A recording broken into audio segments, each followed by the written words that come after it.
Kami melindungi petani kecil. Siapa yang mau melindungi mereka kalau bukan pemerintah? Nggak boleh dibiarkan sendirian, nggak boleh. Kami lakukan. Kami sudah tanda tangan pemecatannya. Dan ada pengamat nanti di penjara. Oke. Tunggu aja. Kami baru-baru ini ada pupuk palsu kan.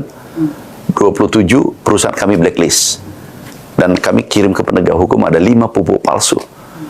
Itu tidak beradab. Bayangkan kalau pupuk palsu membuat sengsara petani 100.000.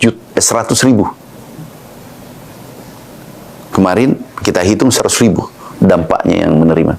Tahu kalau pupuk palsu, nih dampaknya kadang orang tidak paham. Biayanya 1 hektar itu katakanlah 20 juta, 19 juta per hektar. Biaya ngolah, biaya herbisida, biaya benih, seterusnya. Kemudian tiba-tiba ada pupuk palsu masuk, biayanya katakanlah 2 juta rupiah atau 1 juta, 2 juta. Ini akan menghancurkan 18 juta. 18 juta ini modal pinjaman, modal kur. Petani pas-pasan meminjam ini barang, tiba-tiba jadi 0. Kira-kira gimana? Biadab nggak orang melakukan ini? Tidak ada peri kemanusiaannya betul-betul. Kami langsung tindak, kami yang melanggar kami copot, dan ada saya pecat. Kami sudah tanda tangan. Bukan karena saya, meritokrasi, menjaga, kami kan mewakili petani, suaranya petani. Kami melindungi petani kecil. Siapa yang mau melindungi mereka kalau bukan pemerintah? Nggak boleh dibiarkan sendirian, nggak boleh. Kami lakukan. Kami sudah tanda tangan pemecatannya. Dan ada pengamat nanti di penjara. Oke. Tunggu aja. Yang mengamat selalu menyerang pertanian. Dia punya agenda tersendiri. Kalau ada pengamat menyerang pertanian, mengkritik, konstruktif, terima kasih. Tapi kalau punya agenda sendiri, agenda pribadi, kami temukan, saya bilang, kirim ke penegak hukum. Selain hal-hal tegas yang sudah Anda lakukan, Pak, selaku Menteri Pertanian Republik Indonesia, program-program konkret dan aksi apa yang sudah menunjukkan keberpihakan yang luar biasa untuk para petani Indonesia? 1, pupuk, kuantumnya ditambah. Oke. Tapi itu tidak cukup. 2, regulasi pupuk. Dulunya pupuk bisa dikirim. Ini lagi-lagi kepres yang dikeluarkan Bapak Presiden. Bayangkan 4 kepres dikeluarkan. Keputusan Presiden dikeluarkan dalam waktu singkat. Baru 3 bulan. Yang dulunya 12 menteri yang harus tanda tangan. Kemudian 38 gubernur. Kemudian 500 bupati wali kota. Tanda tangan semua baru petani bisa terima pupuk. Ini 145 aturan, regulasi yang mengikat.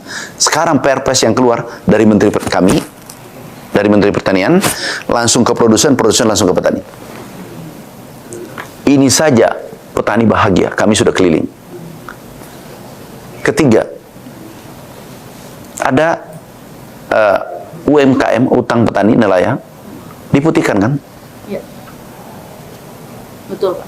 Jadi, kemudian cetak sawah, opla, alat mesin pertanian, benih, luar biasa perhatian Bapak Presiden. Di luar itu, ada tiket, harga tiket turun. Kan yang naik pesawat petani banyak. Petani kita 100 juta lebih. Kemudian naik haji, yang naik haji kan petani juga banyak. Turun juga kan? Biaya listrik, petani juga banyak kan? Turun harga listrik, biaya listrik.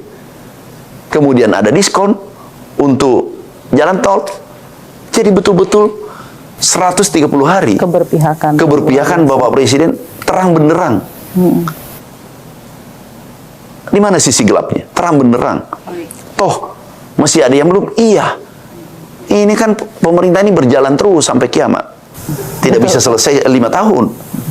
Tapi yang terpenting bahwa baru 130 hari, tetapi luar biasa berpihaknya pada rakyat. Dan ini sudah kerja keras yang berlangsung selama beberapa tahun terakhir dan keberpihakan yang luar biasa untuk pertanian Indonesia ya Pak. Tercermin langsung dari data BPS ya Pak ya. Pak Amran, saya juga ingin tanyakan kepada Anda masih mengenai swasembada pangan. Jika seperti yang tadi Anda sampaikan kepada pemirsa CNBC, hilalnya sudah terlihat Pak, tapi kita masih menunggu nanti mungkin dari segi stabilitas produksi dan lain-lain. Apa saja yang masih ditunggu sampai akhirnya kita bisa dengan bangga publicly saying bahwa kita swasembada pangan bisa tercapai di Indonesia? Gini, ini kan masih berproses. Ini langkah-langkah darurat kemarin sudah selesai.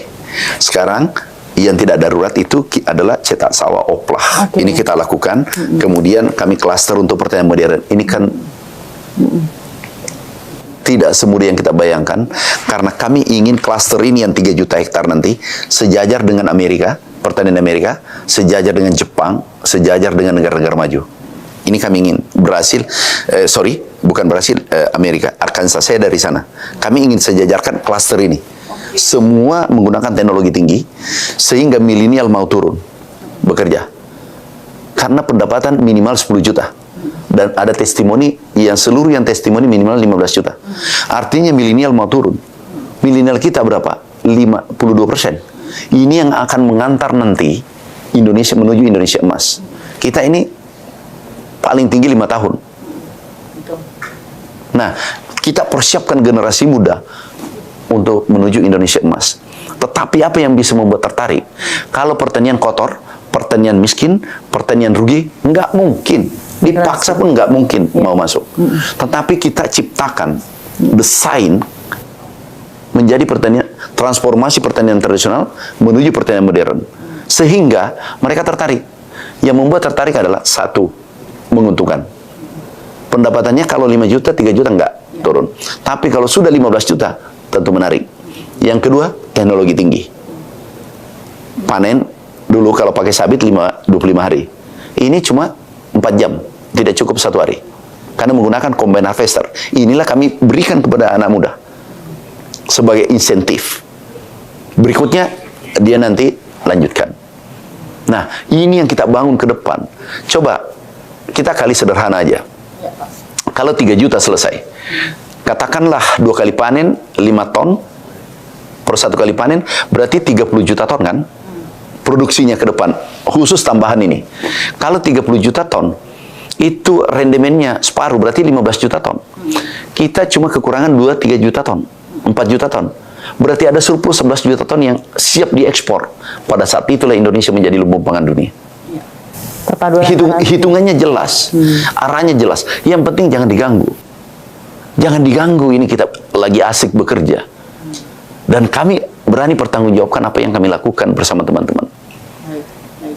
Berkeliling ke seluruh Indonesia bertemu dengan petani-petani yang ada, Pak. Adakah suara-suara dari petani yang sampai ke Bapak dan menjadi pikiran Bapak dan akhirnya Bapak transformasikan menjadi program konkret? Suara tadi kekurangan pupuk, kekurangan alat mesin pertanian, kekurangan benih sudah terjawab, sudah selesai. Kemudian air, irigasi. Irigasi kita akan selesaikan 2 juta hektar bersama Menteri PU. Nah, itu insya Allah selesai juga. Dalam rentang waktu, Pak? Kita rencana 1-2 tahun selesai. Kalau bisa 1 tahun. Karena ini kebutuhan dasar petani. Semua aspirasi petani kami laporkan Bapak Presiden. Dan Bapak Presiden tidak pernah menolak. Langsung, iya, anggarkan. Bayangkan, kami tidak memohon anggaran 15 triliun. Ya, nah, anggaran kami tahun lalu kan cuma 6,9 triliun. Beliau tambahkan 15 triliun. Memenuhi semua permintaan petani. Itulah presiden kita luar biasa, keberpihakan pada masyarakat kecil.